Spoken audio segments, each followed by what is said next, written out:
Hello there, my name is Kraken and welcome to yet another tutorial. This time we will be making a simple sliding stinger transition. It will include a logo, so that is basically the only thing that you will need for this. If you don't want a logo on it, that's totally fine too. It's easy to just not include it. Um, and hopefully we will be going off too. But the end product should look a little bit something like this. So, what we want to get started is that we want to open up DaVinci Resolve 16, and usually it will put us into the little cut menu here. So what we then need to do is we need to go into Edit, we need to go into the Effects library, we need to go down to Effects, and then we have the Fusion Composition down here.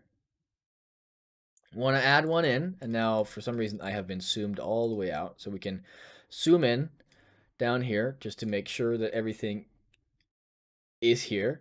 Now we want to put this at a certain time. Now I put this at 2 seconds. Let me see if I can get that exact. No, I had it before, didn't I? 2 seconds. There you go. All right, so we'll be putting it at 2 seconds. And then once that's done, we'll be going into the Fusion tab down here. And this is where all the magic will happen. So what we'll then do is, for me to not lose my sanity, I will arrange tools to grid. This is not necessary, and orthogonal pipes. There you go. So now we can start everything that needs to happen. Step number 1, pull in a background. You pull that in from here. Press F2 on, or mark it, press F2, and then name it transparent. Now, it is not necessary for you to actually name it transparent. It is just so that it will help you later on. Now, connect it to the media out and make sure that the alpha is set to 0. Now, as that's been done, we then need to put on some merges. Now, these merges will mark the different layers that we will have in this sliding stinger transition, as we will have a front, a back, or a middle, and a back layer. How do I... Okay, so a front, a middle, and a back layer. There you go. Uh, all right. So that will be accomplished by yet another background. So this one, because it is the further or the closest to the transparent, so it will be appearing the furthest back. This will be the bottom. We have another one, which will then be called the middle. Then we add a third one, which will then be called the top. There you go. Now, there's just one thing we do for the top one. Now, and this is where the logo comes in. If you don't want a logo, boom, there you go. If you do want a logo, however, what you need is another merge. So what you then do is that you go in into your little media pool up here, where I now have my little logo that I want to use. Pull that out, stick that onto the green arrow, so it happens to be in the foreground, and then I scale it. I want to give it a little bit of scale so it doesn't take up all of the space, and actually I want to move it down a little bit. So I just mark the Y value and pull that to the left to make it go down. Make everything fit. Now, what I also want to do, actually, is to decide what color I want the top to be. Now, I want the top to be fairly dark, and since I'm a man of purple, I'm gonna stick to purple. I like purple, and it is great for me. So, now what I'm also gonna do, and this is not necessary, but this just kind of helps with the transition and stuff, is to make the X pixel aspect ratio under this the image tab up here a little bit shorter, just so it matches up like that. Now I will take that and I will copy it into these. So we'll take off auto resolution, put that in there. Same goes for the bottom one. Auto resolution off, and put that in there. Now you see all of them should now be the same size. But one issue that we do have, and that we will be controlling with this merge, is that we will be putting this at this merge for the top, putting that to minus 0.5. I'll put it out here, way on the side. You can put it closer to the edge if that's what you want to do. This just matches it up so that it fits perfectly had it been the full size, which is actually what I prefer to do. It's not really necessary. Now the next one we want, or I would want, to be a little bit of a brighter purple. So let's go with that. Click to the merge, put it at minus 0.5 and move it over. Now we have the bottom one left. Again, we go down, make it a bit of a brighter purple. Now we're slowly merging into the pink territory of all this. So hopefully we can stay out of that. But that should be the colors done. Now again, minus 0.5. So as that is now set and done, what we want to do is we actually want to make sure that we are on, actually, let's keep the media pool out just so that it's centered a little bit.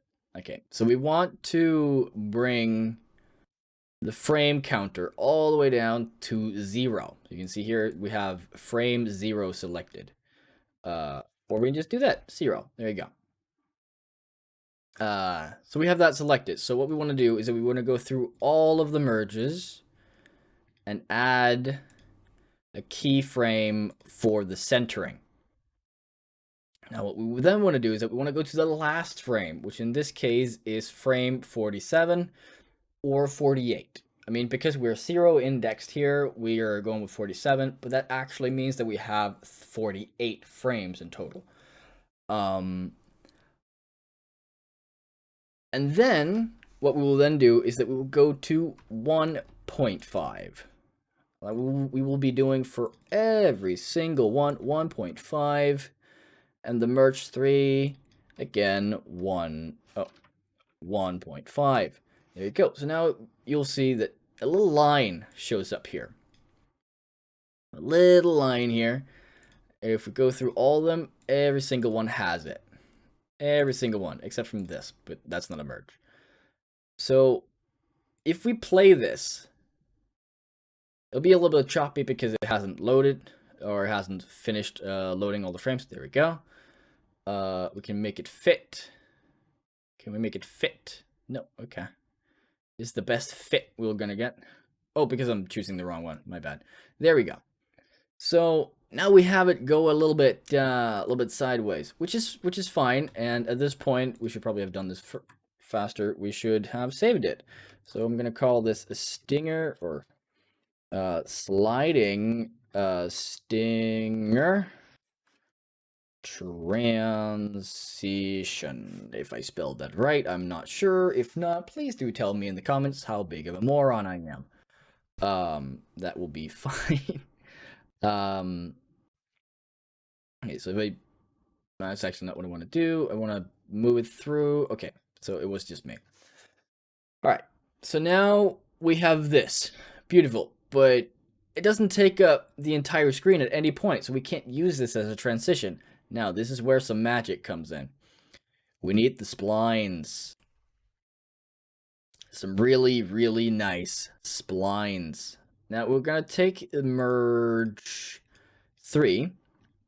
Actually, we're going to take all of them real quick. And then we're going to just mark them, press F. And now that means we're going to get a smooth, or at least a smoother transition. You can actually already see, because merge 2 didn't really get there, that we actually are getting a little bit of the merge falling through, which is exactly the thing that we're going to be utilizing. So down here, in the splines area, we are going to be using different merges to calculate exactly what we want them to do. So merge 3 should be left alone. It should be the one that's fastest. I mean, you can probably shorten it a little bit so that it's further ahead. You can definitely do that. But then merge 2, you want to drag out instead. Drag it out. Or maybe just leave it at the main part. You can do that too. Definitely merge 1. We want to drag. You can already see up here that we have different colors. And all these colors are just whatever you would potentially like, um, which is all good. So now we pull out and we look at the different frames. Now, again, it actually doesn't cover up an entire frame. Now, that is, of course, an issue.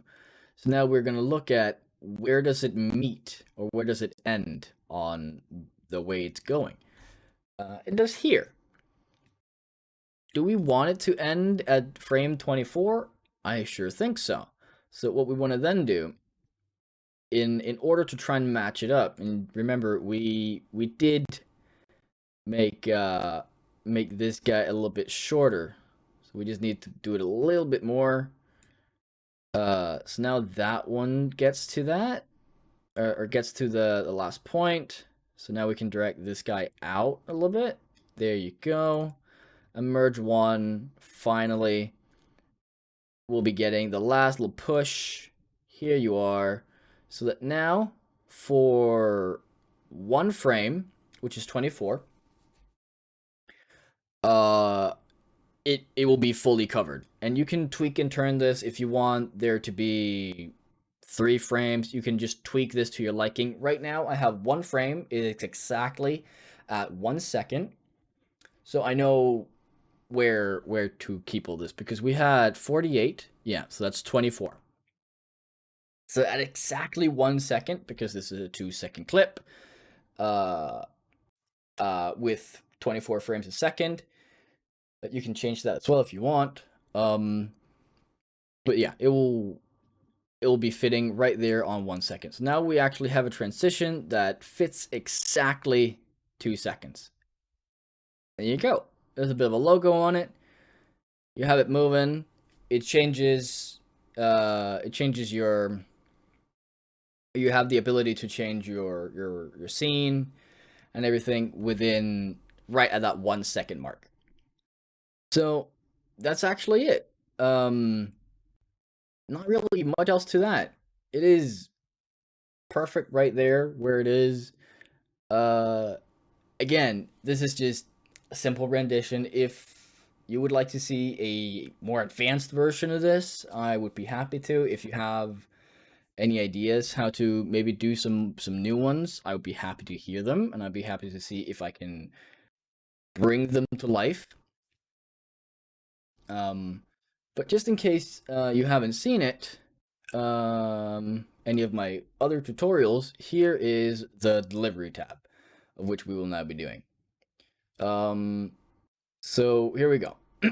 Okay, delivery. You give it a name, and you click browse to select where you want it to be exported to. I usually just kind of wanted to go to desktop. Boom, select folder, untitled. That's fine for me. I can change it later. What I then want to do is when I go to format QuickTime, I want to go to the codec, GoPro Cineform. Now this next part is very important. You want to change the YUV 10-bit to RGB 16-bit. You definitely want to do that. Otherwise, this export alpha you won't get. Rendered source resolution. You can click that if you want. Usually, whenever you start off a new project, it will just be 1920 by 1080. But I like to click it just in case. Same with network optimization. It's all fine. Quality, best quality, because that's what we want. And we start to render. Boom. It takes, how long is that going to take? Real quick. Just how long is it going to take? It took 5 seconds to render. At least for me. I have a pretty beefy PC, but it's not like it takes that long to render a short little clip. It's not difficult to do. Plus, if you want something a little bit more advanced, like my smoke transition, I have that. I'll try to put that in the the iCard up here. Haven't really used those before. That'd be fun. But yeah, I'll be linking to all of my I'll be linking to all of my other transitions that I've made. So that's it. Hope you liked learning how to do this. Very simple, very easy. And again, have any ideas? Bring it in the comments. Have any questions? Bring it in the comments. You're always happy to help however I can. So just bring it at me. Bring it at me. Hope you liked the video, and thank you so much for watching.